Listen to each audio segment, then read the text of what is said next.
What is going on, degenerates? Happy Monday to you, and welcome back to the Die Hard MMA podcast, where the analysis is point perfect and the bets never cash. How's everybody doing on a Monday evening? I am coming off getting absolutely shelled at UFC Vegas 58, and you know what? I know a lot of gamblers that lost money on UFC 58, but me, I find a special way to do it. I'm not like everybody else. I'm a trend setter. I will find way to lose money differently than all the other podcasts out there. I will tell you about it too in just a minute. How is everybody doing? My guy Modern Day Shaman saying 4 hours early. Why not? You get the shout out for being dedicated enough to jump in here 4 hours ahead of schedule to get the first comment rolling. We got Real Deal Prime with the, as always, wrestling rules. And you're not wrong, Real Deal Prime. What is up, Mushroom Grateful Dude? We got Brandon in the chat, Joseph Nussenbaum, Evan L. We've got Jorge Monterino. I'm messing that last name up. Monterino. I think I'm actually pretty close. I'm sure I butchered the pronunciation, but at least I didn't completely kill it. Kong Dao Chicken. We got Bender Jazz, Headlion, like headline, close. That's witty. I like that. All right, how's everybody doing this evening? So first and foremost, elephant in the room. Yeah, I got my ass kicked, absolutely ass kicked last week at UFC Vegas 58, and it kills me. It kills me because you know what I did last week, everybody? I was like, so this little skid that I've been on, I think I'm getting a little ahead of myself. I'm firing too many bets. We're going to pick the couple of spots that we're extremely confident in, and we're just going to lock in on those spots, right? Like, we're just going to pick 2 or 3 spots that we really like on this card, and we're going to hammer those instead of, pulling out the machine gun and just rapid firing everything. So we honed in on our favorite spots, and arguably both of those spots were bad beat losses.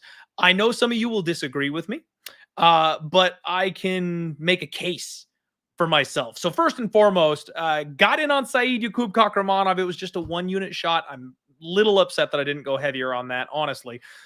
Did the candles. We had the summoning circle, round 3 sub on Saeed. And guys, he went north-south on Ronnie Lawrence deep in the third.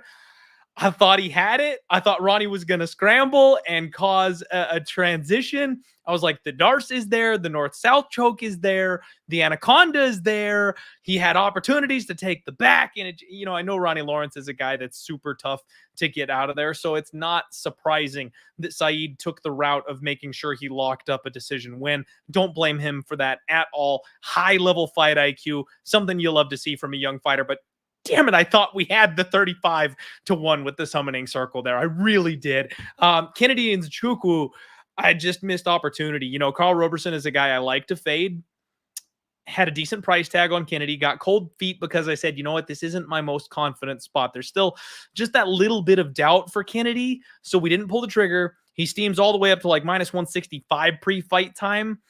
And I'm like, the number's gone. There's no way I can jump in now. Sure enough, D1 Kennedy shows up and absolutely mauls Carl Roberson. I talked about the size difference. That was frustrating not to put a bet on that. David Onama by sub. My guy Liam Picks Fights tweets it out right before the fight that he's going to take a shot on sub. And I'm like, fuck it, I'll tail that. But the fight market closes.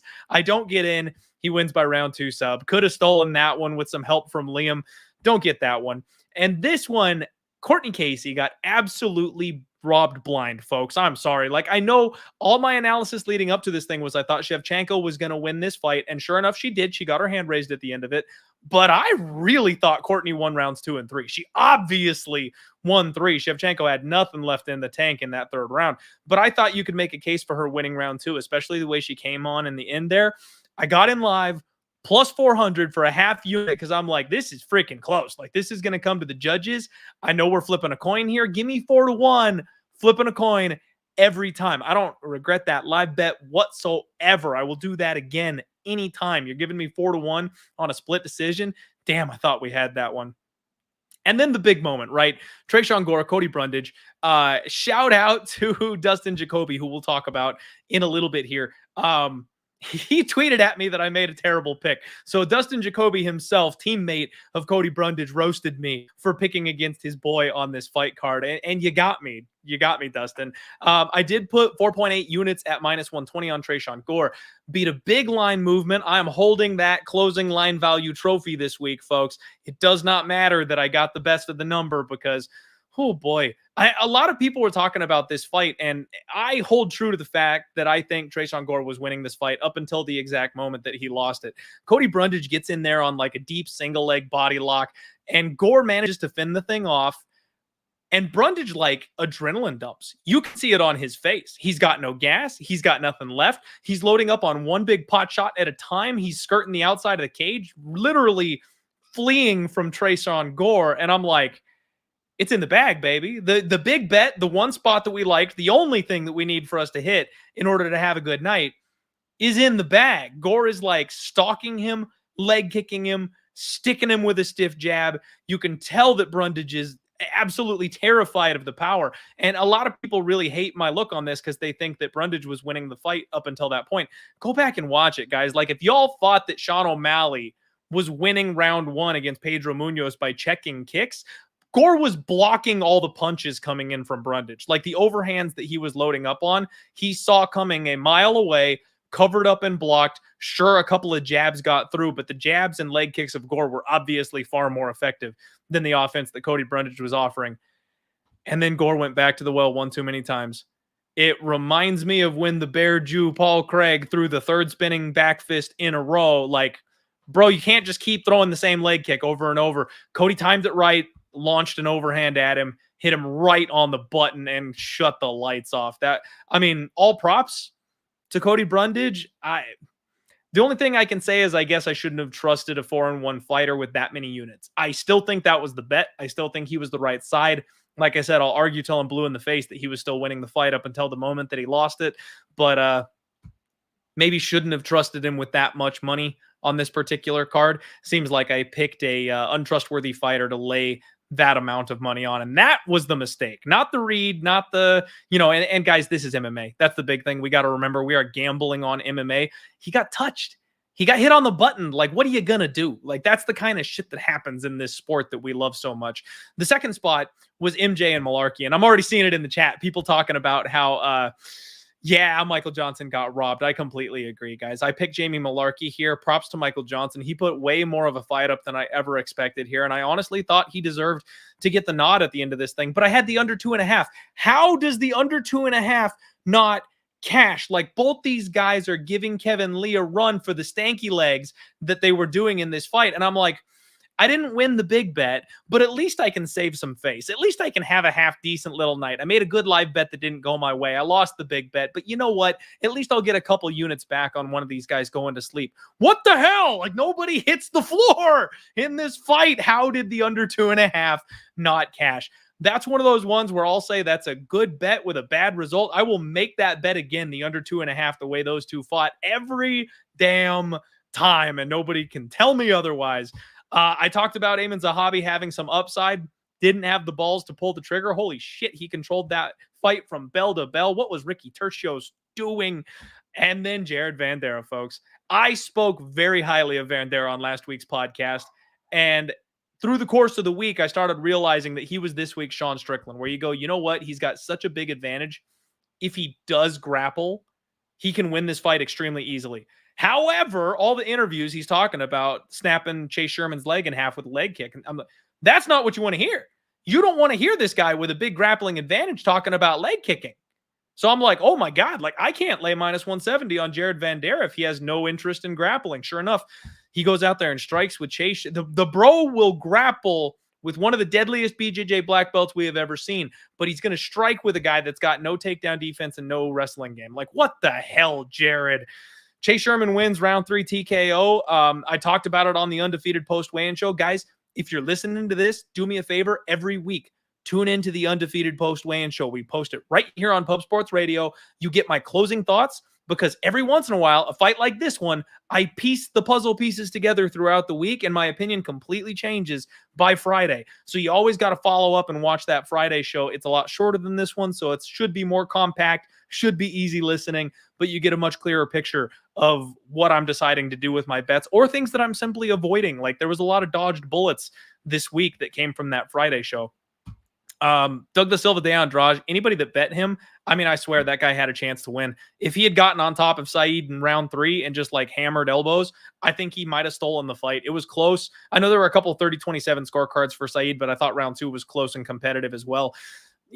Tough. Congratulations cashing the ticket if you parlayed Saeed or something, but damn, that was a hairy fight.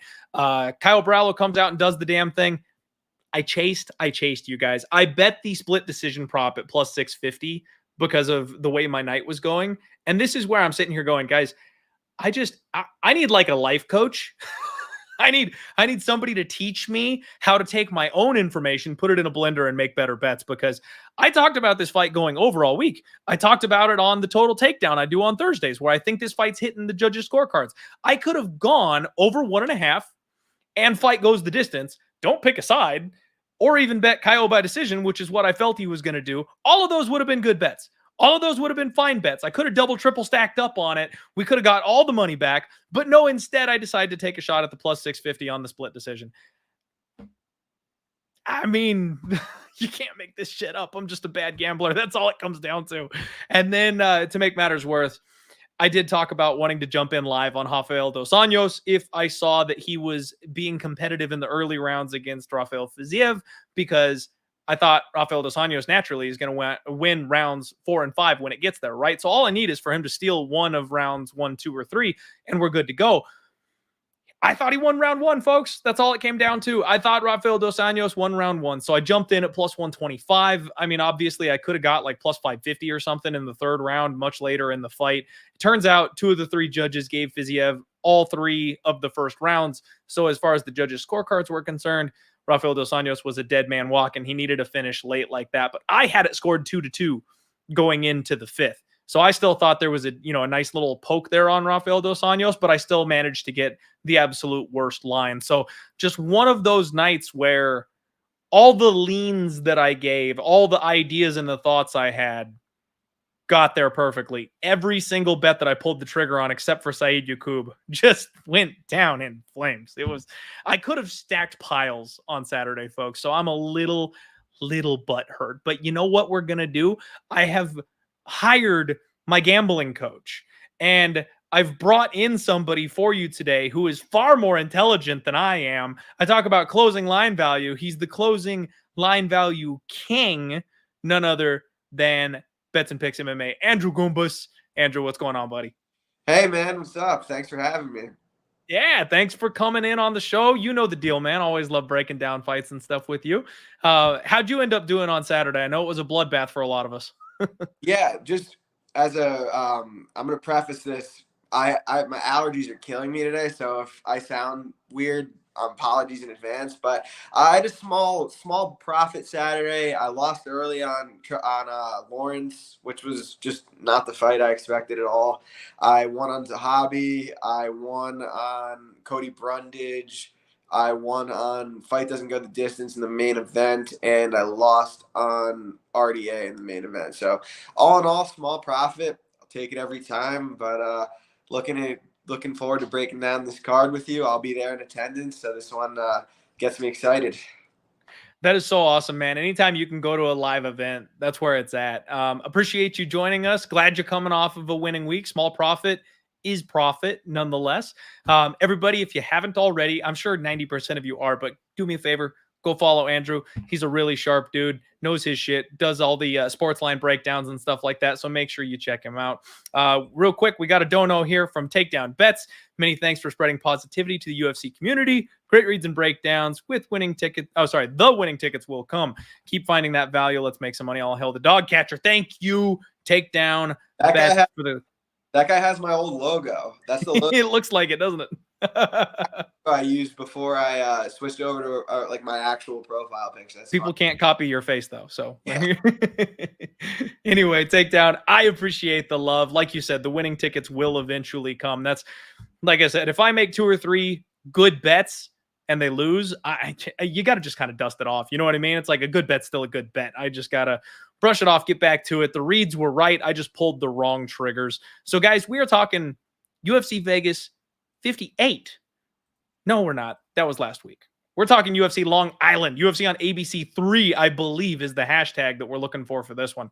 And as always, lines are brought to you by Superbook Sports. Make sure you guys check them out. They've got some of the fairest odds marketing on the market out there today. And the prop lines are always juicy. They do Name Your Boost Wednesday, which I freaking love. Like if you're on Twitter, they'll actually let you like pick your own profit boost that they'll jack up for you. So seriously, it's a good solid book, trustworthy, US based, regulated, all that good stuff. Check them out. First fight of the night, Jessica Penne taking on Emily Ducote, women's MMA. Right off the bat, man. Gotta love it. So what we've got is Jessica Penne. She's been around forever, right? Like 14-5. That's actually a pretty impressive record as far as women's MMA goes. These UFC veterans, we usually end up seeing like 14-12 at this stage. So good for her. Emily Ducote, 11-6, making her UFC debut coming from Invicta. You've got Jessica Penne, who's almost 40 years old, taking on Ducote, who is a 28-year-old coming out of a feeder organization training out of American Top Team of OKC. She just got promoted to BJJ black belt. The one thing I noticed about Emily is she's a bit flat-footed, but she has a very active jab. She covers and returns fire very well on the feet. She does a good job of blocking the returning offense. She's got decent offensive grappling. I like what I've seen from her wrestling. Her ground and pound is nasty, man. Sharp elbows. She really goes to work there.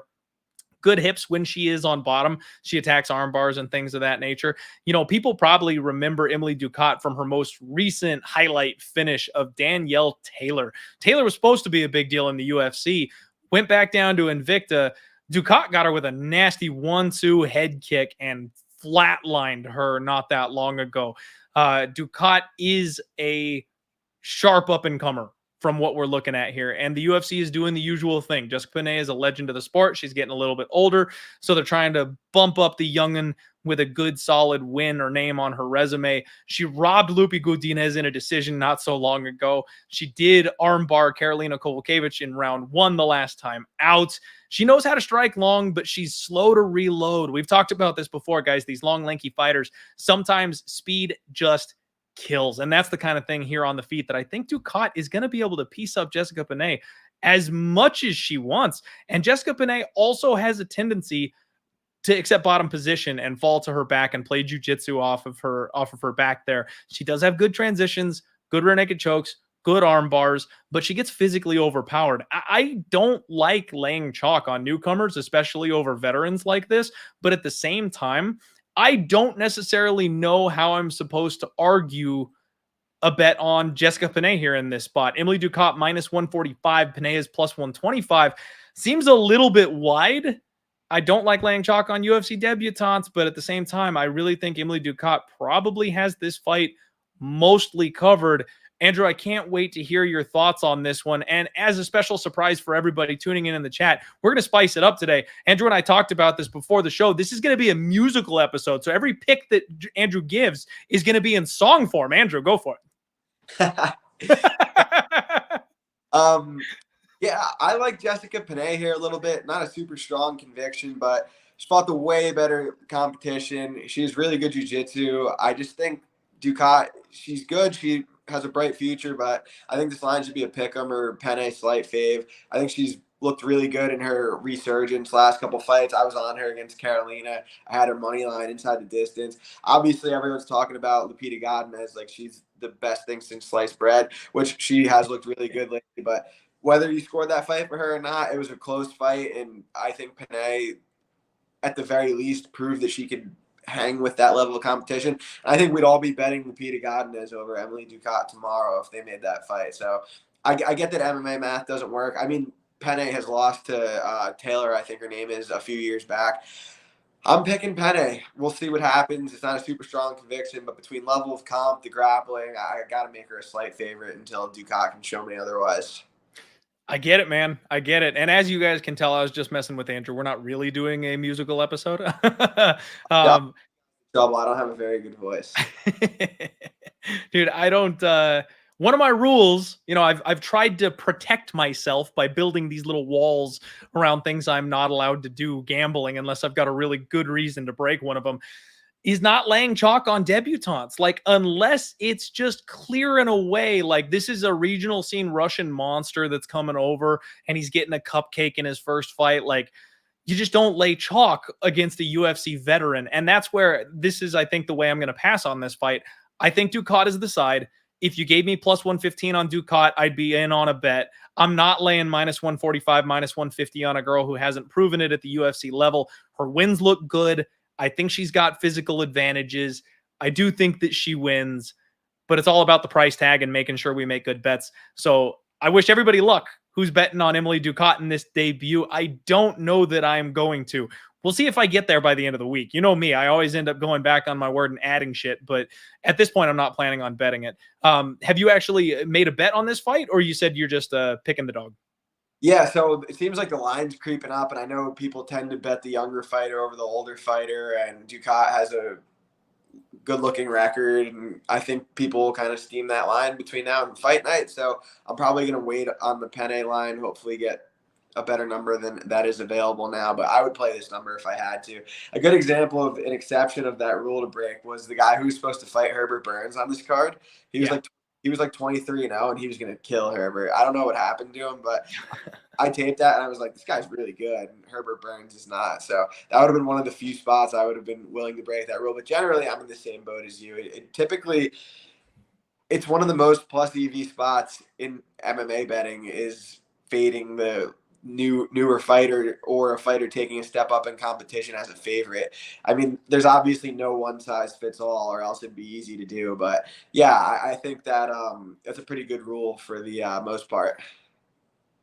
Got it. Every once in a while, rules are made to be broken, right? Every once in a while, we find an exception, but I don't think this one's it. The one thing that I would look at is if the number is stupid, I might take a shot on like maybe Ducote by TKO or something like that. The violence here doesn't actually sound half bad to me for women's MMA. I know usually overs are the game, but Jessica Penne is a BJJ black belt who, like I mentioned, is good in scrambles, and Ducote's got 2 losses by armbar. So the fact that she's going to have that speed advantage and the kind of power she showed against Danielle Taylor on the feet, I think she's got a chance to win via TKO. The elbows on the ground is a big deal. And if she snaps off an arm at some point, I mean, it's women's MMA, right? Armbar from guard is available for both these women. So maybe an under spot, but at this point, all just kind of speculation. That's the tinfoil hat talking. Yeah, I hear you. I mean, I think Penne, as far as like women's jiu-jitsu goes, hers is really good, and I wouldn't surprise if she got a submission here. Yeah, I like it, man. I really don't mind that either. All right, everybody. Next fight up, we have got Dwight Grant taking on Dustin Stoltzfus. And oh my God, man, I'm so sick of this situation because I think I've bet on Dustin Stoltzfus in his last 3 fights. He doesn't have a win in the organization, and I think I have bet him in all 3 of his last fights. But you can make an argument, Andrew, that he was winning all 3 of his last fights up until the point that he lost. Now let's just take a look. Okay, so maybe not the Kyle Dawkins fight, but Rodolfo Vieira, I thought it was either 1-1 or 2-0 for Dustin going into the 3rd. He gets bodied and choked out late. He was winning against Gerald Mearshart, again, either 1-1 worst case scenario or 2-0 Dustin, and then gives up a panic takedown situation, gets rear naked choked in the 3rd. So here he's not going up against a BJJ black belt in his opponents. Dwight Grant is a striker, one of the most interesting physiques you'll ever see in MMA. The dude is all arms. He is 1-3 in his last 4 and moving up a weight class. Apparently, he felt like the cut was getting to be a little too much at 170. It was hampering his performance. He's moving up to 185. Awkward, long striking. He's fought a pretty good level of competition, if we're being honest, and he's rocked most of them. I mean, he's put everybody on wobbly legs at some point in his fights. I mean, the Daniel Rodriguez, that fight where he almost had him out in round 1 comes to mind. He also dropped Kondo. Dwight Grant's got a 61% striking defense. It's a little bit of tall man's defense where he just kind of leans back out of the way and narrowly avoids getting clipped. He's not going to have to worry too much about the striking game here against Dustin. And the thing I really don't like about Dwight Grant is that he's low volume. I know he's got big power. I know he hits hard, those big rolling hooks that he throws. But damn, man, he only has topped 49 significant strikes. That's his high in every single UFC fight that he's been in. If it's close, if it's competitive, if he's not knocking you out, it's going to be tight. That's all it comes down to. Dustin on the other side, he's obviously had a pretty tough run as far as competition is concerned. Those round 3 chokes, like I mentioned, was kind of winning before that point. Stiff striking, good, hard, solid jab. BJJ black belt. Honestly, his counter wrestling and reversals are really good. When he gets on top of you, that top pressure is solid. He had complete control of Gerald Meerschaert until he kind of gassed out a little bit deep in that fight. And he's never been KO'd in MMA. I think he's got a kickboxing fight where he got clipped and knocked out, but nobody in the cage has been able to do it to him. He averages 1.7 takedowns per 15 minutes, and that is with a 33% accuracy. So decent wrestling going up against Dwight Grant with a 68% takedown defense against mostly strikers. Andrew, I kind of like the dog here. You're getting plus 125 on Dustin Stoltzfus, minus 145 on Dwight Grant. Obviously, Grant can nuke anybody he's in the cage with, but I think the wrong guy's favored here. I don't understand why Dustin is the underdog in this spot, considering what we've seen from these guys and the perceived size and strength advantage that he's going to have. Why shouldn't I be betting the bookie here? Or, geez, why shouldn't I be betting the dog here? Yeah, it's funny. That last fight with Gerald Meerschaert, the whole week I was like, I have to play Stoltzfus here. I have to play Stoltzfus here. He's definitely the side. I didn't bet it, and then I'm watching the fight, and I'm like, God damn, how did I not bet this? And then Right? then in the third round, he chokes it away, and I'm like, I guess that's why. But yeah, I think Grant's gonna win. I get there's obviously a hesitancy anytime you're laying that kind of chalk on, or any kind of chalk on Dwight Grant as a favorite. But I am picking him to win. I do think he's the better striker. He does make some mistakes defensively. He has good power. It seems like I can't picture Stoltzfus getting a ton of takedowns here. Maybe he might mix them in, but I'm picking Grant. It's not my most confident pick in the world. I'm just like, unless the line keeps going down, I'm probably just gonna watch this one from the sidelines. I hear you. All right. I mean, it's dog or pass for me from a side. Honestly, I don't mind some of the takes that we're seeing in the chat on violence because I kind of think that Dwight Grant is KO or bust, man. He seems to really be reliant on that finishing power of his. And I don't know how he wins a 15-minute decision, especially against a primary grappler, unless he knocks him out. Like, do you see a path to victory for him on the cards? Yeah, I think it would probably be could be one of those types of fights where it's like a low volume staring contest, or maybe Grant hurts. Maybe Grant's landing the power shots on the feet and Stoltzfus is mixing in some takedowns. I don't know. Like Grant, I feel like Grant in general, it's weird because his volume could be low, which is usually good for overs, but his power can be high, so it's usually good for unders. So I don't have too much of a strong take of an over under. It's kind of a weird one for me. Yeah. I honestly, the whole fight is a little bit weird. It's one of those ones where these are two names that really shouldn't belong together. So, and obviously both rough records in the UFC. So even if you are betting either side of this one, you're not exactly getting the most trustworthy fighter. So maybe a pass is the move. At this point, I'm thinking dog or pass personally. We will see if I get to a bet by Saturday. Shout out, we've got Wokwaz in the chat saying there he is, the bookie's favorite capper. And Wokwaz, I gotta tell you, I am channeling my spirit animal, Sam fucking Alvey. It doesn't matter how many bets I lose. It doesn't matter how many units in the hole I am. My ass is gonna be right here every single week. So thank you very much for tuning in and commenting. Love and appreciate it, baby. I'm going to come back swinging every single week. You best fucking believe it. All right. Next fight up, we have got Dustin Jacoby taking on Da Un Jung. And Andrew, I think you missed it at the beginning of this when I was kind of breaking down the results from the previous card. And I got straight up roasted by Dustin Jacoby. He told me it was a terrible pick on Trayshawn Gore, him training with his buddy over there at Factory X. So can't, blame him for going to back his boy, especially at that dog price tag. Apparently he's a gambler. I do like me some Dustin Jacoby. He's a good dude, but have to shout him out here, especially because he got the win on me here. This is a fun fight, man. Jacoby 17-5-1. Daun Jung is 15-2-1. Jacoby definitely the more polished and seasoned striker of the two. Went out from MMA for a while, really sharpened up his game, came back. He's been looking good ever since he did. Stays nice, tall, and long, lots of leg kicks. His last fight, people might forget, he had an injury that kept him from using his legs. Still managed to take out Oleg Zaitchuk the way he did with his hands. That was very, very impressive. If I had known he had an injury going into that, I would have bet the house on Oleg Zaitchuk. Thank God we didn't get that information because he just went out there and did the damn thing. Showed off some really good accuracy, good killer instinct when his opponents are hurt. He cranks up the volume when people are, when he senses that weakness, when they're starting to slow down, when they're starting to tire. He does a real good job of piling on at that point. And honestly, man, I'm so impressed with his survivability. The round one from Ion Kutalaba that could have been a 10-8 for him to come back and win 2 and 3 and press the hell out of me.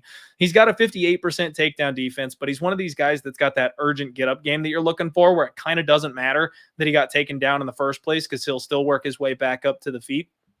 Daun Jung comes out of Korean Top Team. This is a big dude. I mean, powerful, underrated with his hands. I remember the KO that I just was so confused by against Kennedy and Chuku, man. The fact that he had his full guard up, both forearms, and this man was able to knock him senseless through that. I mean, made all of us question Kennedy's chin first and foremost, but kind of makes you think maybe Daun Jung has got some serious power there that we're not giving him credit for. He's got good feints, walks his opponents down, and then he just unloads power shots, man. My problem is that he's a bit too low volume for me.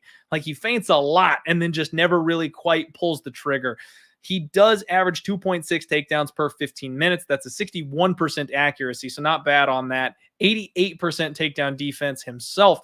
But I think those numbers are a little bit skewed. People don't remember the William Knight fight. He used the same trip takedown that poor old Willie just couldn't quite figure out in that fight and just went to it over and over and over again. I think those are going to be inflating his takedown numbers a little bit because guys like Jacoby are not going to get caught by that trip and let it happen 6 times in a single fight night. Looking at the stats, I mean, I know Dustin Jacoby has more fights, but statistically, he's 2% more accurate with his significant strikes than Daun Jung is. He's got 3% better striking defense than Daun Jung. And let's not forget that Daun Jung really should have lost that fight to Sam Alvey. I don't know how they gave him that 10-8 in the third, man. Sam was up 29-28 in that fight, and I don't know how he managed to get a 10-8 to get that poor man robbed the way that he did. But I like Dustin Jacoby here, man. This is one where I thought, just kind of looking at the names, kind of scanning the fight beforehand, I'm like, yeah, Daun Jung shouldn't be a dog. I'm going to bet him. And then I did the road work. And maybe Daun Jung has a higher ceiling. Maybe he's got a brighter future long-term. But right now, Dustin Jacoby is far and away the better fighter. And especially if this thing stays standing, I think Dustin Jacoby's leg kicks will just destroy Daun Jung as he tries to plod forward at this man. I think Daun Jung is going to be very KO reliant here, Andrew. Minus 135, Dustin Jacoby, plus 115, Daun Jung. And I'm leaning with the favorite. What about you? What do you like here? Oh man, I was looking forward to talking about this one. This is the whole reason why we're here, guys. I am all over Dustin Jacoby this week. Let's go. I cannot even fathom how this line is as close as it is. I mean, you just said it. Jung lost a fight to Sam Alvey. He was blatantly robbed in that fight. He got outlanded at distance. Daun Jung was outlanded at distance by Sam Alvey. The Sam Alvey is on a 7-fight losing streak right now. He was. I'll just say that one more time. In a 15-minute fight, Sam Alvey landed more strikes on Daun Jung than Daun Jung landed on Sam Alvey. Daun Jung was outlanded at distance by Tate Ibrahimov. Dustin Jacoby's a good striker, and those trip takedowns that he was hitting against William Knight are not going to work here. There's just no way. I couldn't believe this was a closely lined fight. I've seen some love on Twitter for the dog. I don't get it at all. I am all the way in on Dustin Jacoby this weekend. Okay, dude, I'm loving hearing that because this was the one. I told you, we DM'd about this one. full disclosure for everybody, I try not to talk about the fights with my guests before we get live on the show because I want all the reactions and stuff like that to be very natural. But this is the one that we talked about, and I was like, it jumped off the page at me as soon as I got done with the tape. I am shocked by this number, and I'm seeing nothing but Jung love on the internet. So I'm like, I'm going to sit tight for a minute and see if I can get a better number. Right now, Superbook Sports is hanging a minus 135, and I think that's probably the move. There's a little bit of tug of war going on here, and it seems like I don't know that I'm going to get a better number than that. It dropped down to minus 130 right before the show kicked off, and it's up to minus 135 at this point. So I think we're going to kind of stick around that number. Guys, I think I'm going to play Dustin Jacoby. I think I'm going to play it strongly. And then I also think, and I tell you guys, be respectful of the fighters. You know, first and foremost, we're fans. They don't need our bullshit with the gambling, being tagged and stuff and things like that, unless we are praising and supporting them. They just don't need the shitheads that are giving them a hard time. I'm going to tag Justin Jacoby because of the shit he gave me for pecking against his boy last week. I'm going to be like, so is this a good pick when I'm picking him, and see what he's got to say. So just going to have a little bit of fun with that one, letting you guys know ahead of time. Yeah, I agree with my guy, Andrew. I'm going to be here on Dustin Jacoby. Andrew, do you have a method of victory? Do you think he manages a finish, or are we looking at a decision problem? Dustin Jacoby via however he wants, via destruction. Okay, via however he wants. Let me see what the off-market price tags are, just for the, for the shits and the giggles. It looks like, oh no, that's Stoltzfus. That's the wrong fight. Damn it. Actually, I don't know that we've got numbers here.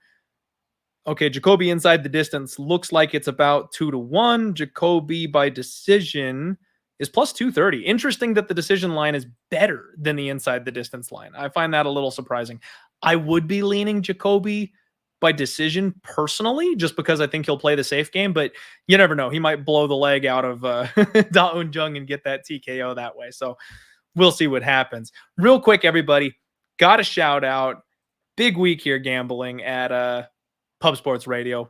You guys can all support us here if you want to go to buy me a coffee. We're working on getting another Pubapalooza going on. So if anybody wants to hang out with all the Pub Sports Radio personalities and do a live event, drinks, and all that good stuff, we've got that there. And we just got signed by UFC Strike. So the NFTs for the NFC, Pub Sports Radio is officially sponsored by them, working with them. And we're doing opening packs every single Saturday during the live streams of the shows. So make sure you sign up, hang out with us, get some NFTs. And my guy Bobby with the $99.99 dono. Thank you, sir, for coming in here, spreading the love and keeping the lights on at Pub Sports Radio. Thank you very much for the love and support, man. Seriously, guys like you help us keep this train rolling. Appreciate it, man. All right. Next fight we have got on the docket is one that is both exciting and disappointing.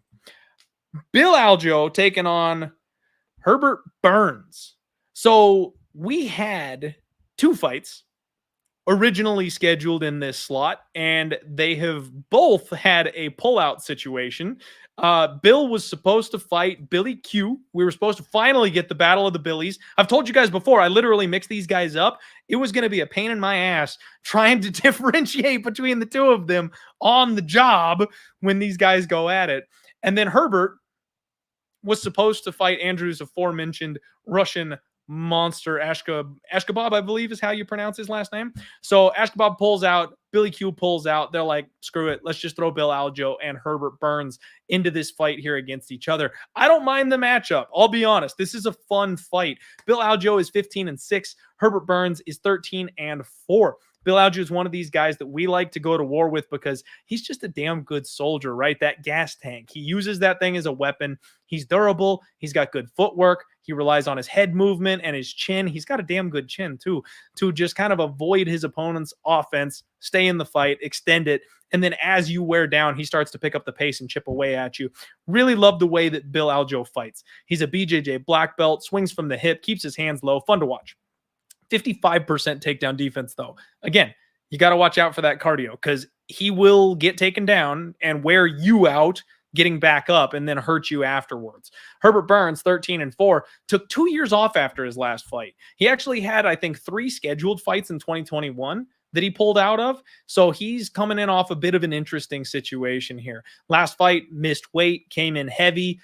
obviously affected his cardio. He had a great round one. Or no, I'm sorry. He had a great start to round two. Got his ass kicked in round one. Thought he was going to come out and get the win in round two the way he was dominating, and then just completely tanked, ran out of energy, fell off his opponent, got finished in round two.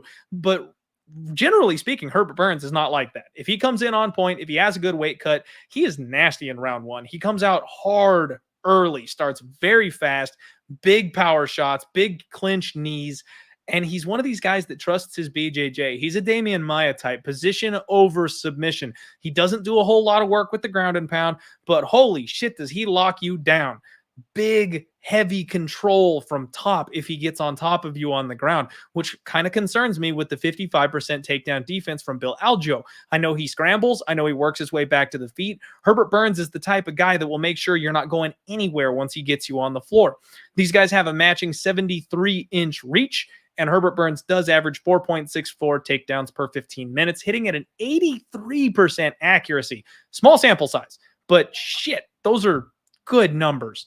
What we've got in this fight is Bill Algeo, a -170 favorite, Herbert Burns, the +150 dog, and it seems like this line is just kind of steaming Bill Algeo's way.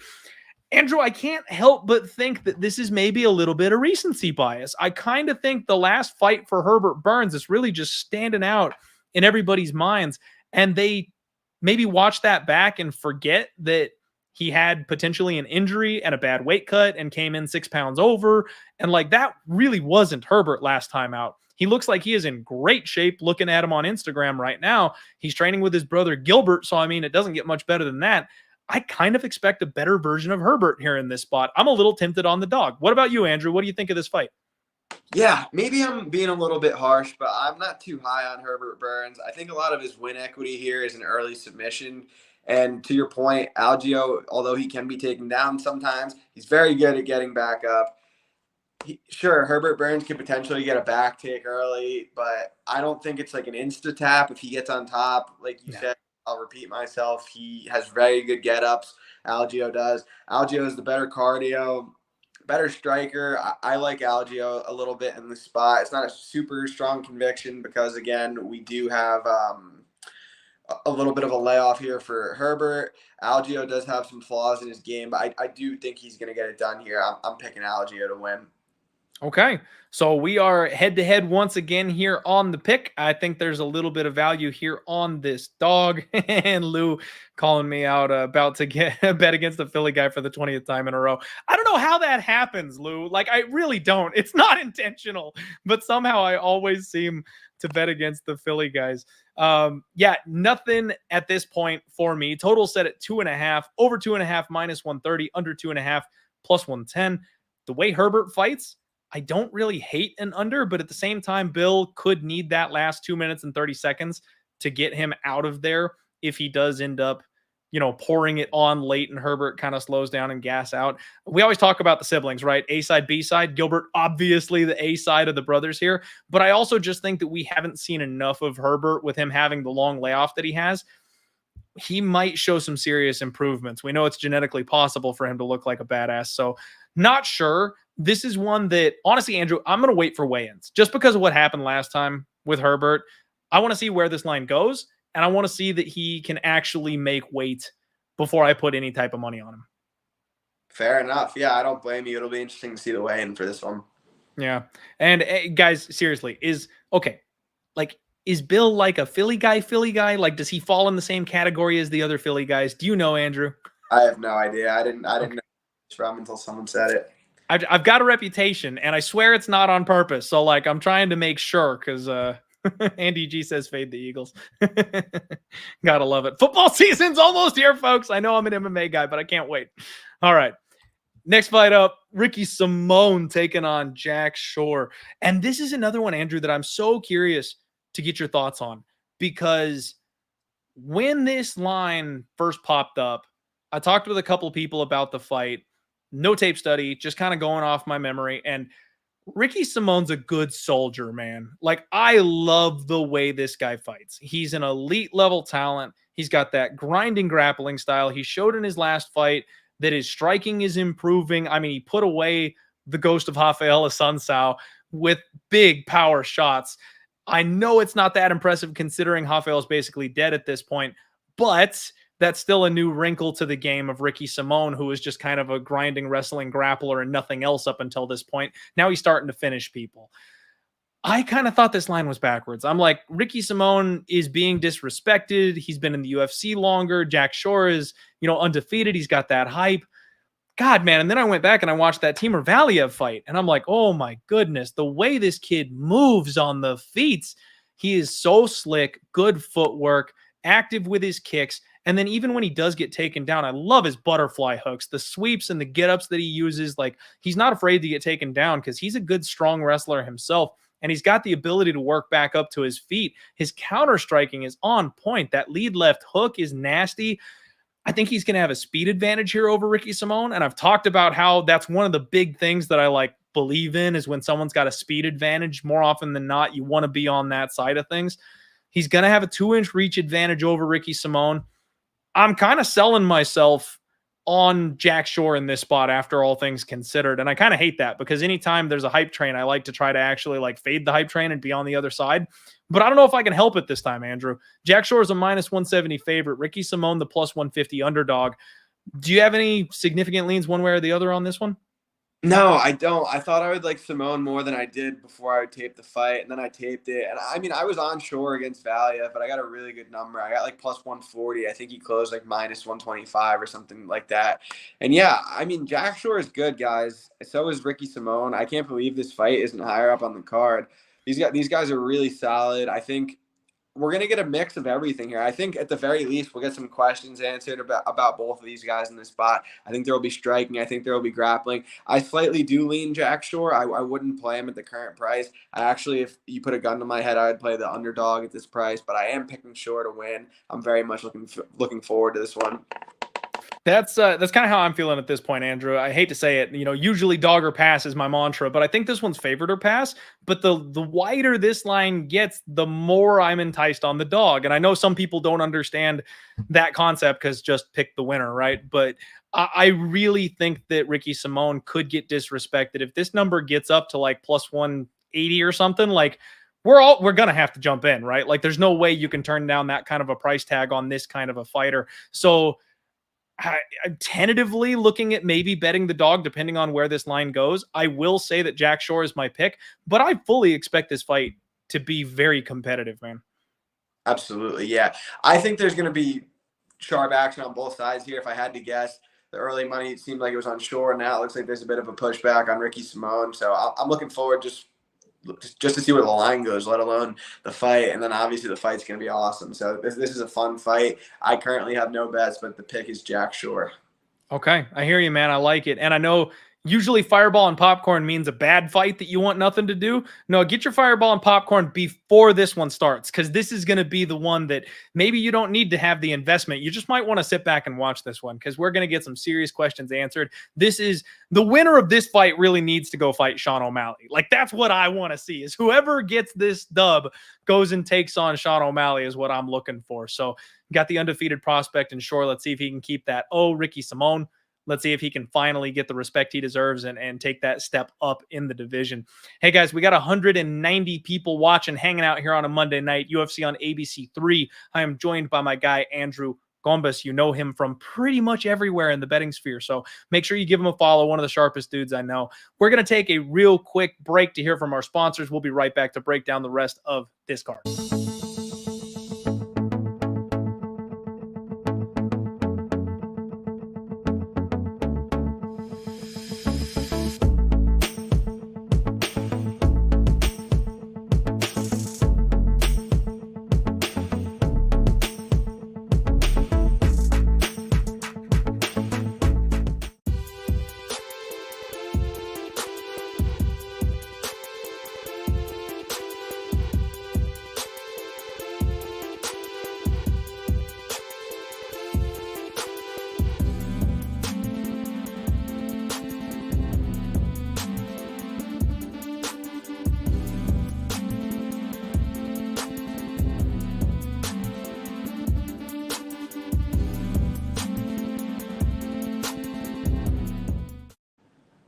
Welcome back, everybody, to the Die Hard MMA podcast. We're talking UFC on ABC 3, UFC Long Island with my guy Andrew Gombas. Next up, Punahele Soriano takes on Dalcha Lungiambula. And yes, I had to make a little extra effort pronouncing that fight because, Andrew, there's one guy. There's one guy in the comment section. Every single Puna fight, and I always pronounce his name Punahele, because I'm, just that had a hard time with that one. So it's Punahele, and you're welcome. I better get a thank you instead of the hate in the comment section for taking the time to make sure I pronounce that man's name correctly. It only took me 2 years. Anyway, I'm gonna comment complaining about my last name too. It's actually pronounced. Oh my God, Gombas. Yeah, I'm just teasing you. All right. That's my bad. The problem is we are on a first name basis, so we never practice the last names. Man. Obviously, but I'm curious to hear your thoughts on this fight because I know some people that like the Dalcha side, and I kind of get it, but this fight just screams past me. So I'm hoping that you could at least keep me entertained, invested in this fight with some kind of play. Hey, that's what I'm good at, right? I at least bring the entertainment for the people, man. I don't know, Puna's 8-2, Dalcha's 11-4. So even though, most of Puna's experience has been higher level, Dalcha's starting to make the rounds here in the UFC. He's getting his work in. We know Dalcha has a little bit of a management and gas tank issue potentially. He can slow down late in the fights. He can, give up some bad positions, bad IQ. But honestly, since dropping down to 185, he has looked like an absolute monster down there, just physically speaking. The strength, the power, he can overwhelm people. Dalcha's going to have a 4-inch reach advantage here in this spot, 75% takedown defense. Even though we talk about his gas tank, dude averages 2.19 takedowns per 15 minutes at 50% accuracy. So, he's getting most of the takedowns that he's going for. And Puna's got a 35% takedown defense. Now, nobody really saw Nick Maximov coming out and just chaining this guy. 11 takedowns. I think I bet Nick that night, and I didn't expect that level of wrestling. So, for him to get that many takedowns, for Puna to get back up the way that he did, I don't know that I can count on Dalcha to grapple as strongly as someone like Nick Maximov did. And I think that win has aged poorly because people are not impressed by Nick Maximov's last fight. They're kind of maybe downgrading that ever so slightly. But looking at the striking numbers, Dalcha averages 3.3 significant strikes a minute, 44% accuracy. You've got Puna averaging 4.03. So a decent bit more volume there at 47% accuracy. So he is 3% more accurate striking. The defense numbers, though, 52% defense from Puna with a 53% defense from Dalcha. Dalcha didn't look half bad on the feet against Magomed Ankalaev until he got starched in the third round. Did a good job of hanging in and surviving there. The Marcus Perez fight, he got it done. The Marc-Andre Barrios fight, you can't do much when the guy's going to put up 118 significant strikes on you the way that he did. So I can kind of understand the dog or pass stance some people are taking. Plus 200, getting the bigger man, the stronger man, the guy with the reach advantage. And everyone sees Puna coming off a 2-fight skid. Minus 240 seems like a big ask. He is the younger fighter. He is going to have the higher ceiling, in my opinion, but does he come out and get the win here against Dalcha on Saturday is really kind of the big question. I do want to note, we can't really trust the UFC stat numbers for height. We saw last week that they thought that Kyle was, 4 inches shorter than Armen Petrosyan, and they're the same exact height. They've got Puna set at 5'11", Dalcha at 5'8". So if that's to be believed, Puna should still be decently bigger than Dalcha Lungiambula in this spot. And I kind of like the Puna to win, the just win side of things. I think that he's the type of guy that can make improvements fight to fight. Dalcha seems to be kind of a finished product at this point in his career. So again, I'm going to kind of say favored or pass, but I can't get around that price tag, man. I don't know how I'm supposed to lay that kind of a number on him. Both Brendan Allen and Nick Maximov, I'm sorry, they're younger, they're slicker, they're modern generation MMA fighters when compared to Dalcha. Losing a split and a unanimous against those two guys right after starching 2 back-to-back UFC level fighters in Dusko and Oscar Pichota. I mean, barely, but still. I don't know, man. I think Pune is probably the right side here, but I don't want to parlay him at this number. You know what I mean? Do you have any thoughts beyond what you already mentioned? Yeah, the last thing I'll add, I'm not going to spend much more time because you pretty much nailed it, but I don't think Dalcha, I think the likelihood of Dalcha getting takedowns here are pretty slim, and I think if he does get that, Puna will get right back up. Soriano actually wrestled at one of the best D3 colleges in the country, so I think that just speaks to how impressive Maximov's way of chaining takedowns in that fight, really, how impressive it really was. I don't think Dalcha has that kind of chain wrestling, so I think this primarily stays on the feet, and Dalcha's his volume is just not there. He does have power, but I just can't get behind him here. So I'm picking Puna. We'll see where the line goes. Yeah, man, that's me too. I'm picking Puna. I just think the volume on the feet is going to be the big deal. And if you go back and you watch the Brendan Allen fight with Puna, it was his jab that did the work. Like, nobody expected Brendan to come out and look like a slick boxer on the feet for that fight. He didn't engage in like big crazy trades and stuff like that. And that's really where Puna thrives, is he's got a better chin than you and he hits harder than you.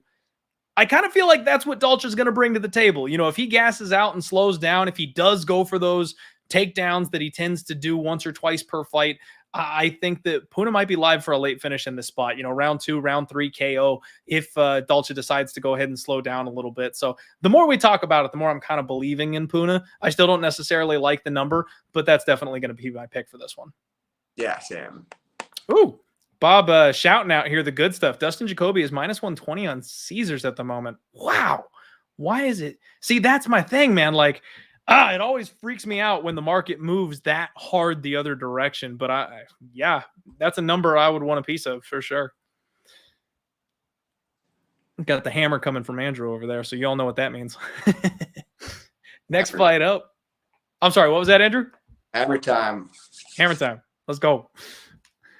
Lauren Murphy taking on Miesha Tate. Cupcake returns. This one was scheduled for a couple of fights ago. And Miesha Tate, Lauren Murphy gets postponed. They rebooked the damn thing. They're really, really trying to get Miesha that title shot, Andrew. Like, if she gets this win, you know it's straight to the title for Miesha.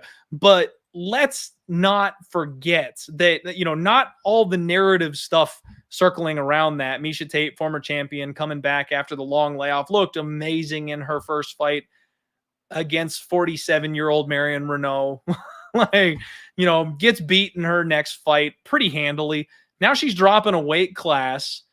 And she talked about how making weight was already a struggle for her because she has breast implants. Again, no disrespect, but we have to talk about it. You know, she's got 4-pound breast implants and has a hard time making weight. Now she's dropping to a new weight class for the first time ever late in her career, taking on arguably one of the strongest women in the division, physically speaking. Lauren Murphy is going to have a 2-inch reach advantage here in this fight, man, even with Tate coming down. Tate showed off a new sexy power jab in her last fight. Her striking has come along a decent bit, but she really relies on like bullying her opponents against the cage, dragging them to the floor, using her wrestling and her jiu-jitsu once it hits the ground. She's kind of a strength bully. She doesn't have the striking that the new age of women's MMA fighters have to bring to the table. Lauren Murphy apparently in her last interview said that she was injured heavily going into the Valentina Shevchenko fight. Not that it would have mattered because, of course, it's Valentina Shevchenko. But she said if it wasn't a title fight, she actually would have pulled out. And we know she's not the type to pull out. So if she thinks, hey, this is my one shot, I'm ever going to get a shot at the title, I can't let this opportunity go. So she fights injured. I mean, she still made it until the 4th round before she finally got taken out of there. She is tough beyond belief, Andrew. This is the kind of girl who I just love going to war with Lauren Murphy. She hits hard for the division, even though she's aged, you know, she's a little bit older. She has shown off some serious strength. She is working with JJ Aldrich, I believe, who we've seen really develop a nice takedown defense game and keeping the fight at striking range where she wants it to be. She's also training with Miranda Maverick, which I know, you know, the market's kind of cooled off on Miranda Maverick a little bit. But when you're going against someone like Miesha Tate, who doesn't have much in the way of striking to speak of, and you know is going to be desperate to get this fight to the floor, and you just want to punch her in the face as hard as you can. That's kind of the perfect stable of fighters to be with to develop that kind of a game plan. Tate is a minus 200 favorite at this point. Lucky Lauren Murphy is plus 175. And Andrew, I'm thinking dog or pass here, man. And I might be lining up on the Lauren Murphy side of things. Tate does not like getting hit. Lauren Murphy might not be the sexiest striker in the world, but damn, does she have some big, powerful clinch knees. She does have a big, powerful clubbing right hand. And dropping to a new weight class at this age with the augmentations, I need to see Tate on the scales to see if she even survives the cut in the first place. But I kind of want to lean on the fighter who's called this weight class home for some time and may not be at a strength disadvantage, even with the bigger fighter coming down. Like Lauren Murphy still might be physically stronger than Miesha Tate at this point. I don't know. We'll find out, but I've got serious questions about Tate dropping at this stage of her career, man. How do you play this fight out in your head, and what do you think? What do you think's the side? Yeah, you hit on a ton of the points that I wanted to. I think that before this fight, like before a line came out, I taped it earlier. I thought I would like the Murphy side a lot more than I did. I do think at this price, it's dog or pass. I'm not super enthusiastic about it, but to your point, Tate was retired for years. She's coming down in weight. I mean, if we just look at the fighters who have dropped from 135 to 125, they haven't really necessarily fared well, men's or women's. So, I mean, if Murphy wasn't 38, like she pulled out the last time these two were scheduled, I don't know. Like I said, it's not a strong conviction, but I think just all the question marks on the Tate side make it enough for you to make a case for Murphy here. If the line keeps going up, which it has been doing thus far, I could get behind a Murphy play. I don't know if I'll do it myself, but I do think that's the side.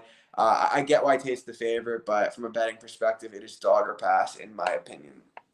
I'm glad you feel that way, man. That's kind of exactly how I feel here. And I understand, Miesha Tate had gold wrapped around her waist at one point in her career. And you can't argue that. You can never take that away from her. But I mean, man, she beat Rin Nakati, Sarah McMahon, and then Jessica I to get the crack against Holly Holm, got her ass beat for 25 minutes and caught the luckiest rear naked choke we have ever seen. Warm, fuzzy moment. Like, to see Cupcake get gold. Warm, fuzzy moment. I loved it. I'm happy she did it. But I've got questions about, the resume to get to that stage. And then since then, she got beat up by Nunez. No harm. She got, out physicaled by Pennington. I'm a Pennington guy.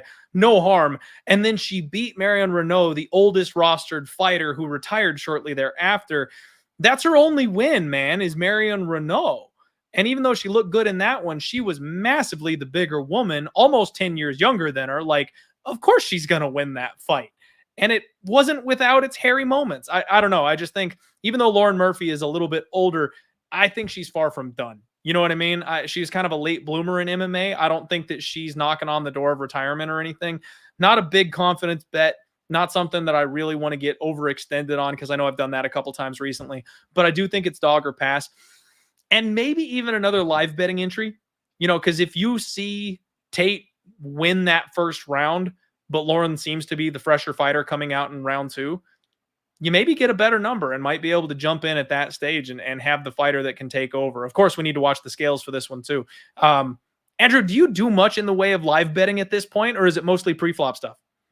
Yeah, I pretty much sit there every Saturday night with my computer open and my phone open. And I actually last year I did better live betting than I did pre-betting, which isn't usually the case, but I'm doing pretty well live betting. I usually tweet out my live plays, and I think I do a pretty good job of them. I mean, not to toot my own horn or anything, obviously, but I do. To answer your question, yes, I do a lot of live betting, and I will likely be live betting from UBS Arena on Saturday around lunchtime. I love it, man. That's good stuff. Hey, live betting when you're in the arena, that's something else. People don't quite get it. Like when if you've never been to a live UFC event where you can sit there and bet on it between rounds, or even live when you feel the energy in the room shift, like that's the stuff right there, man. I have not had as much luck live betting recently, unfortunately. So I'm probably gonna, lay off a little bit. I've got that curse right now, Andrew, where like even if we're talking like degeneracy in baseball or something like that, where I'm like, oh, this, my team's up by a run, but they're sitting only minus 125. I'll bet it. And the other guy hits a home run. Like as soon as I hit the button, I have the curse right now. So I need to stay off of the live betting for the time being. We're at that ASAP. Yeah. Next fight up, man. We've got Shane Burgos taking on Charles Jourdain. And what a treat are we in, man? Violence incarnate here. Shane Burgos versus Charles Jourdain. Honestly, man, I just expect a couple of tornadoes crashing in the middle of the cage on Saturday for this one. Neither of these guys like to go for takedowns. Neither of these guys have any interest in doing anything except for knocking on the gates of Valhalla when they're done with their careers. They're both incredibly durable. Even though we don't really see them ever go to the ground, they're both more than adequate once it hits the mat. So if anybody were to get there, we can't count either of them out. Shane Burgos will have a 6-inch reach advantage here in this spot. He does have a 91% takedown defense rating. Charles Jourdain only a 46% takedown defense rating. I do think that deserves to be said. Even though Shane doesn't really go for takedowns, someone's going to abuse that hole in the game at some point. Shane Burgos averages 7.95 significant strikes a minute. 7.95. Like, dear God, the guy doesn't stop moving. Charles Jourdain, 5.60 significant strikes per minute, which is high by most people's standards.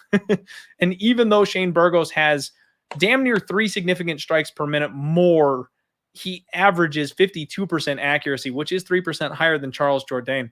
Now, Jourdain is 3% more defensively solid than Hurricane Shane is. We know that guy does not mind blocking punches with his face and just relying on his durability. Andrew, I need some help. What do you make of this fight, man? We have got right now Shane Burgos minus 170, Charles Jourdain plus 150, and I don't know what I'm doing here. What do you think about this fight, and how do you break it down? Yeah, I definitely agree Shane should be the favorite. Like you mentioned, 6-inch reach advantage. He's fought the better competition. I just think he's going to be better in the pocket here. There's not going to be much of a wrestling threat on either side, I don't think. And yeah, Burgos can get hit, but he does a good job of kind of rolling the punches, like slipping them off his shoulder. Like, you get what I'm saying. His defensive tendencies are interesting. He fights a little bit more like a traditional boxer. This fight should be a banger, but I do think that Shane is going to win. I have no bets at the time, but if the line keeps coming down, I might be able to talk myself into one here. So the pick is Burgos. I do think he's the side. No play at the current line. Okay. I kind of like it. Favorite or pass. Man, I feel like this is a spot where everybody's going to be on the Jourdain train. He's been so hot out the gates lately, and most people are still remembering the Edson Barboza KO for poor Shane Burgos.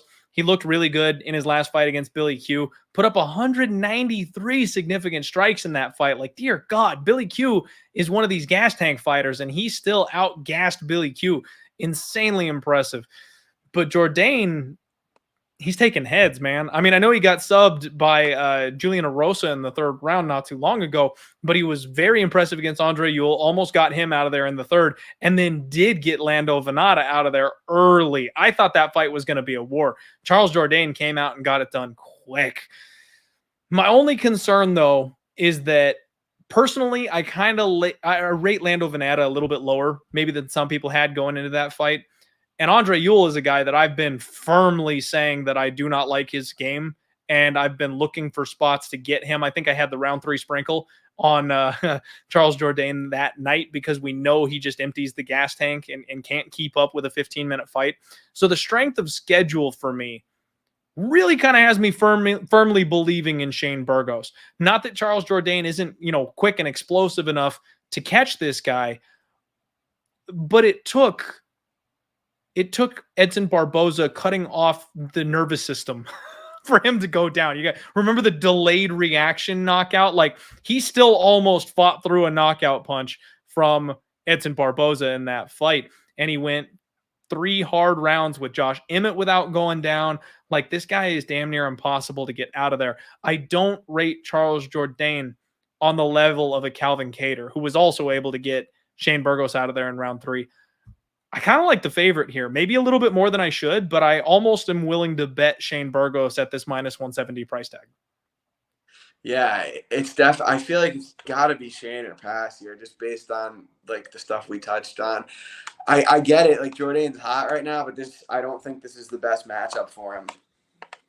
That's exactly how I feel about it too. I think this is a guy that plays his game just a little bit better than he does. Yeah, So exactly. I think I'm on Burgos. I'm gonna see what happens with this line. I haven't seen. I mean, obviously everybody knows this is going to be a hell of a fight, but I haven't seen too much chatter one way or the other as far as bets go in the market.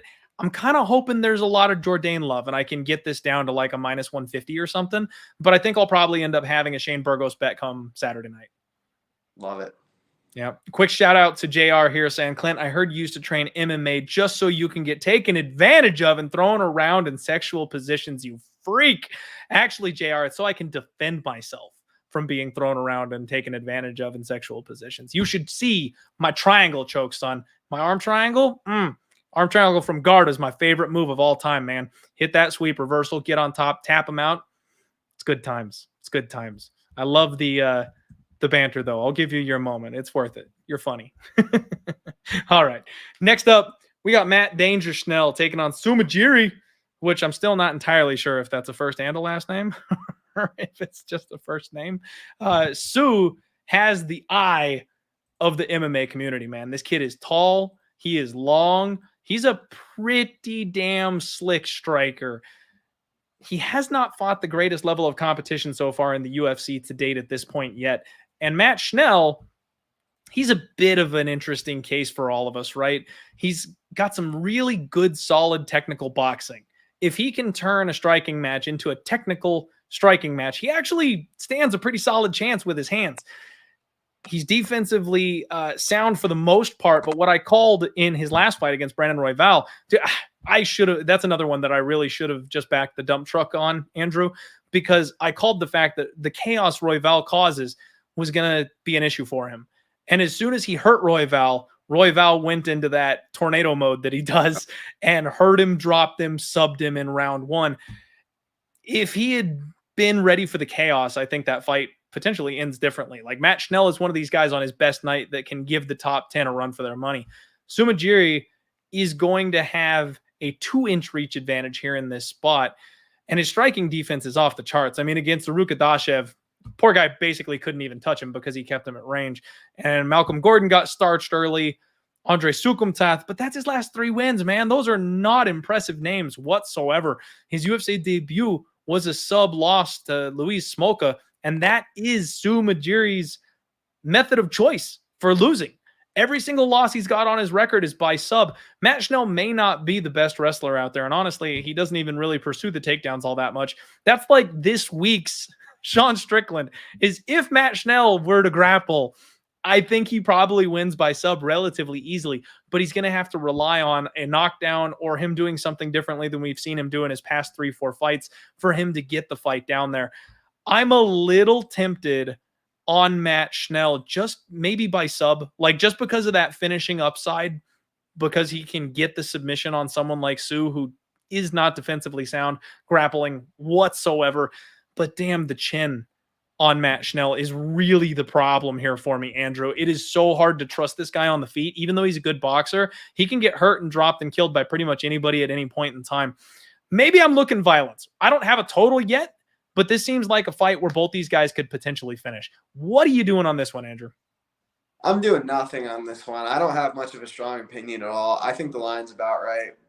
I think Sue's the better striker, a little bit rangier, harder to hit. Schnell does have that probably has a little bit of a grappling upside, but I don't think it's going to happen at a high clip. So picking Sue to win, I think the line is fine, but this one's just a pass for me. Okay. I can totally understand that when the line is right, staying off it is probably the best choice. Man, if that Schnell by sub is actually at plus 950, I'm absolutely going to be touching that. That will be a prop that I throw a little bit of something on, because it's one of those spots, man, where the clearest path to victory for a guy is just an outrageous, overblown number. It makes too much sense for me. I don't know that he's going to decision Sue. I don't know that he's going to knock out Sue. He sure as hell can sub Sue. So, yeah, giving me damn near 10-1 on a prop like that, I might take that shot. Sue by knockout is kind of the other thing. It just makes a little bit too much sense that he's got that reach advantage. If he touches Matt one too many times, Matt probably falls over. Like I said, I think violence. I want to see what the 2.5 comes out at. Hopefully it is a 2.5. Like I said, Superbook Sports provides the lines for the show. They do not have one up yet at this point. So I might be looking at violence a little bit later in the week on this one. Cool. Yeah. Curious to see that number as well. Would you lean on violence on this one, or do you think that Sue does the thing where he kind of picks and pokes his way to a decision again? I don't know. I feel like Schnell just has an uncanny ability to get finished. It's true. He finds a way to get touched one way or the other, it seems like, every single fight. And so I don't know. I just don't have a great feel for this fight. I'm probably just, from all aspects, unless some crazy egregious line comes out, I'll just be watching this one as a spectator, try to hopefully get a better feel for what Sue actually is. That's fair, man. That is fair. We've seen the UFC really trying to prop up these Chinese prospects, though, and it is not going too well. So yeah. I don't hate trying to fade them. Yeah. We'll see what happens. We'll see what happens. It'll be a fun one either way. Next up, we got an absolute banger. The Leech, Jingliang Li, taking on Muslim Salikhov. This is a fun fight, man. This is a really, really good fight. The Leech has run into a little bit of a rough bump here. You know, he got decisioned by Neil Magny, came back and got a first-round KO over Santiago Ponzinibbio. That's a good win. And then they threw him to Khamzat, which, what are you going to do? It's freaking Khamzat Chimaev. So even though he's 1-1 in his last two, he got outgrinded by Magny. That happens. KOing Santiago Ponzinibbio your next fight, that I find to be much more impressive personally. And he's got a win over Elizeu Zaleski dos Santos. He's been around forever. This guy's fought against some of the best the division has to offer, young up-and-comers and veterans alike. 58% takedown defense. He does average 4.42 significant strikes per minute, and he's going to have a 1-inch reach advantage. You've got Muslim Salikhov, the king of Kung Fu, spins all day, baby. This guy can hit you from anywhere with a spinning heel kick, spinning back fist. Man, I like Muslim Salikhov, but he's like a more explosive Sam Alvey. He just doesn't throw enough for me, Andrew. I don't know what you got to do to get this guy going a little bit more. 81% takedown defense. This fight doesn't touch the mat if he doesn't want to. The floor is lava, but he just does not let his hands go. When he does, he crushes people, but he's on this 5-fight win streak. Dear God, his last 3 fights, he wins a decision over Liriano Starpoli, who bum Francisco Trinaldo, which he somehow managed to double up the guy on significant strikes, which I don't know how Muslim Salikhov doubles up anybody on significant strikes at this stage. And then a split over Elizeu Zaleski dos Santos, where dos Santos actually got him by 6 significant strikes. Very, very close fight, that one. I don't like this fight, Andrew. I really don't. Muslim is a -170 favorite. The Leech is a +150. And I've said this all night. It's like dogs are barking for me this week, Andrew. I think this is dog or pass, but I don't feel good about it. I don't feel confident in that read. We know the Leech can get finished. We know he has been finished. And if you're going to get clipped by somebody, it's a guy like Muslim Salikhov who just sets you up for 10 minutes and then cracks you with a big one late in the fight that you don't see coming and walks you right into it. I could see violence in this one, but the way Muslim is defensively, I could see it stretching to a boring-ass decision at the same time. There might be some value on the dog. Like you said on the last one, Andrew, I really do not have a good feel for the fight on this one. If I had to make a pick, which I do because it's my show, +150 on the Leech, I think is kind of the way I would lean. Can you clarify this one for me a little bit? Unfortunately, I can't. I feel the same way. I do. At first I was like, okay, maybe there's a little bit of value on Leech, and then I'm like, I don't know. And this fight's just another stay away for me. Probably just a relatively competitive striking fight where I give the edge to Salikhov. So the line to me seems more or less correct. Okay. Another one that sounds pretty fair, man.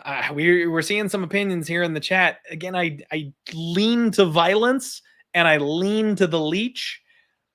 I really don't think I'm going to have a bet on this one, guys. Unless one of my boys DMs me and is like, bro, I got the move. I don't see myself betting this fight come Saturday. Should be a fun one. I just hope we get an early knockout in it because, these Muslim Salikhov fights that take 15 minutes when there's a grand total of 30 significant strikes thrown, man, I can't take it anymore. Yeah, I'm going to take my lunch break at the arena then. There you go. Yeah, that's the one to go and grab a pretzel. Yeah. All right, everybody. Do us a favor. Smash the like button if you haven't already. We got 240 live viewers at this point. Thank you all so much for spending your Monday night here with us on Pub Sports Radio. Co-main event. We've got Michelle Waterson taking on Amanda Lemos. Good fight. Fun fight. Man, this is one where the recently derailed Amanda Lemos trying to get right back into the contender circle. The ever-present Michelle Waterson, who, by the way, has been hitting the weights. I called her Michelle Thickerson on Twitter because, damn, this line is interesting. Minus 330 on Amanda Lemos, plus 270 on Michelle Waterson. It opened up much higher than that. It's been all Michelle Waterson love pouring in on this one because everybody talking about how this line is incredibly wide. And man, I just don't know what to make of Michelle at this point in her career, if I'm being honest. She was kind of too small for the division, has put some serious work in, muscling up so that she can hang with these girls that are just naturally bigger and more physical than her. Her skills are fantastic. You know, she belongs at the top of the division based on skill alone. I can't argue that. But she's going to be at a pretty severe size disadvantage here. I mean, Lemos is only 1 inch taller than her, but she is going to have a 3-inch reach advantage on her. We have seen that cracking power that Amanda Lemos has. And Angela Hill, dear God, we don't know what that girl is made of still to this day. Like, I know that fight was close. I know Hill has an argument to maybe having won that fight. But in round 1, I don't know anybody who takes that front kick to the face the way that Angela Hill did. If she hits anybody else in the division with that kick, I think it's over. I don't know that Michelle Waterson is going to be able to absorb the kind of damage and power coming from the other side of the cage. Her only win in her last 4 fights is a split over Angela Hill. Granted, she's been fighting Marina Rodriguez, Carla Esparza, and Joanna. The volume's going to be there.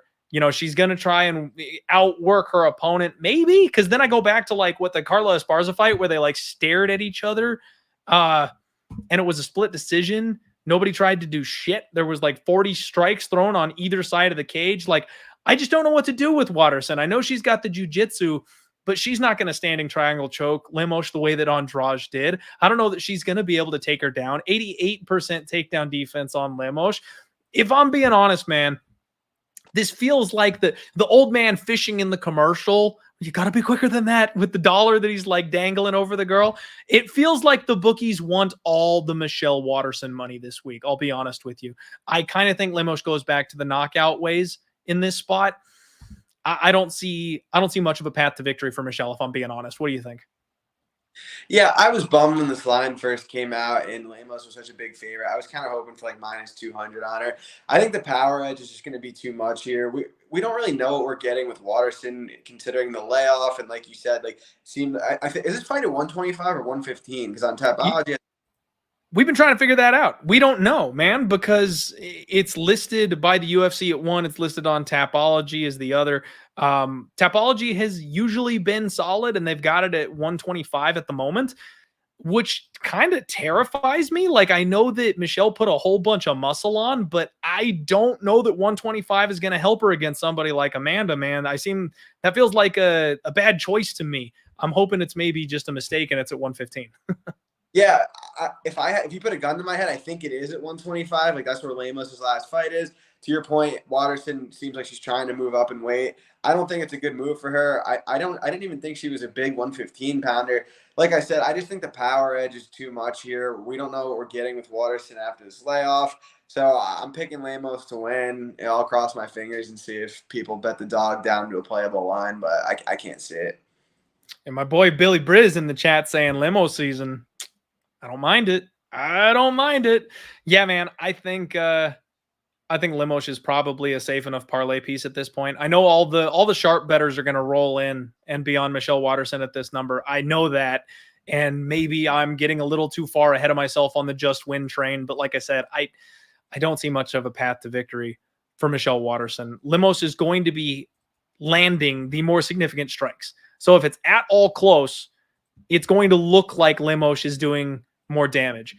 I see finishing upside for Lemos. I don't really see finishing upside outside of a fluke sub from Michelle Waterson. I don't think Michelle Waterson can ground her for 15 minutes and out grapple her. I don't think Michelle Waterson is as durable as Angela Hill is to take the shots. Man, I don't get it. I really don't think there's a path on the other side of this one. And maybe somebody can point something out that I'm missing.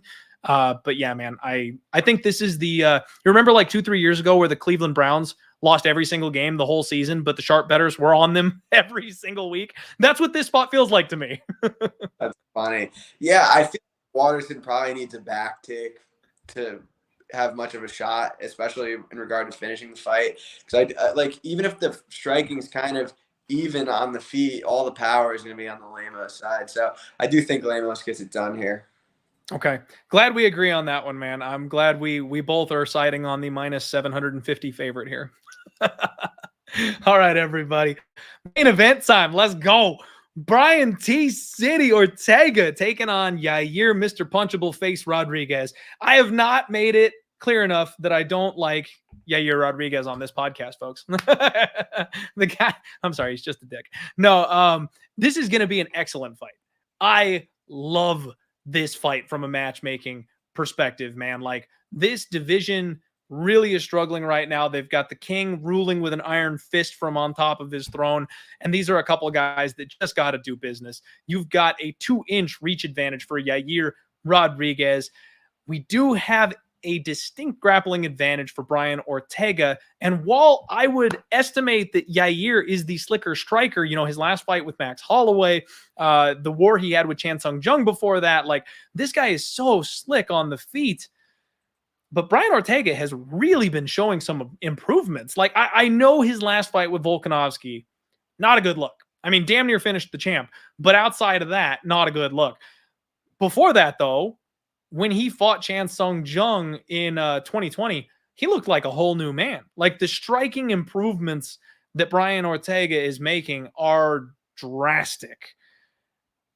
He's not much of a wrestler, though. He averages 0.87 takedowns per 15 minutes, and he only gets those at a 24% accuracy. So that's my real issue with Brian Ortega, is, again, his clearest path to victory is the submission game. We have seen Yair Rodriguez, the Frankie Edgar fight, first and foremost, comes to mind. He got big brothered by Frankie that night, which was glorious. I saw that live in person. It was amazing. I loved that fight. He does not have the takedown defense or the get-up game that you'd want to see.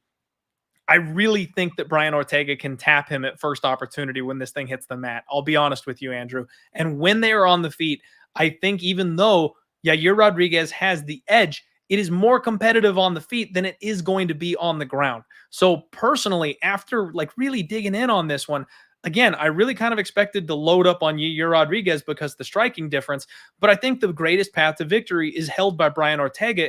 It comes down to whether or not he chooses to use it. Minus 160 on Brian Ortega, plus 140 on Yair Rodriguez. Talk to me about the matchup. Have you made a move? And are we getting another Sean Strickland this week where Ortega decides to just come out and strike for 25 minutes instead of going to the mat where he's got the best option? Yeah, first of all, thank you for having me on. Looking forward to this card. Always breaking them down with you. This fight's a tricky one for me, man. I went into it thinking Ortega had this one easy. I did the tape, and now I just get the gut feeling Yair's gonna win. I don't know, man. Like, it's nothing in particular I saw. It's like a gut feel. You know, every once in a while, you just kind of get those instincts.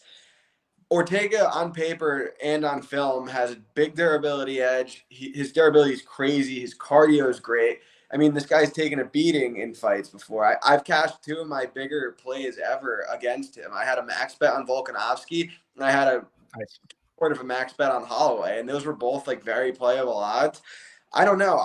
I get why Ortega is the favorite because of those said cardio and durability edges. I do think Yair is going to get off a lot here, though, especially early. Could be one of those spots if you wanted to. I have nothing on it now, but if you wanted to play Yair early and maybe down the stretch kind of come back, buy some off on the Ortega side, I feel like you might be able to get a better live line coming in around 3, 4, 5. I don't know. This is an exciting fight. I'm not necessarily planting my flag anywhere, but gut instinct says Yair's the side. But Ortega is the justifiable favorite given the circumstances with the cardio and durability. Okay. I do like it, man. I do like it. It's going to be such an incredible fight. I have such a hard time with this one. Whenever you get these contender spots where they're really competing over like that 2-3 slot, you know what I mean? These guys are equally matched. This is going to be a hell of a fight. And it seems like it's going to be really tough to find an actual angle. The one thing I'm curious of, we know Mrs. Ortega, Tracy Cortez, she's an incredible wrestler, man. I would love it if I could find evidence of Brian Ortega training like at Fight Ready or something like that. I'm not seeing it on his Instagram that he went out to Arizona or anything like that for this fight. So I'm not sure we can, hope for that necessarily. But if Brian Ortega ever added that wrinkle of wrestling to his game, I just think he would be a destructive force in this division. And please don't talk to me about when Brian Ortega fought Volkanovski, because I did not play the easy line of the champion. I played violence that night. And Volkanovski's purple head just is going to haunt my memory. The corner picking him up and setting him on his stool afterward, but somehow him managing to gear up to come out for round 4. Like, I hated that fight so much, man. That fight should have been stopped after the third round. That's one of those, it took years off my life, man. I'm like, how is this not over? Like, so many chances for somebody to stop that fight. It took years off your life. It took years off Brian Ortega's life too. This is true. Literally. Man, this was a fun card to break down. Thank you, Andrew, as always, for joining me, man. I love talking about these fights and shit with you. If people don't know, which they should, but if they don't, let them know what you got going on and where they can find you. Yeah, thanks again for having me. This is always fun. Cool that we picked this card to do together. My Twitter is @BetsandPicksMMA. I work for CBS Sportsline, so I do articles on there. I'm on the Early Edge every week. So I do that show with Jonathan Coachman, give away a few of my best bets. And I do the Magic and Andrew MMA betting podcast every Thursday night around 7 p.m., where we break down the full card top to bottom. So don't forget to like and subscribe to Clint. This was a good podcast. As always, Clint, you do a great job, and I'm looking forward to doing it again sometime. Thanks a ton, Andrew.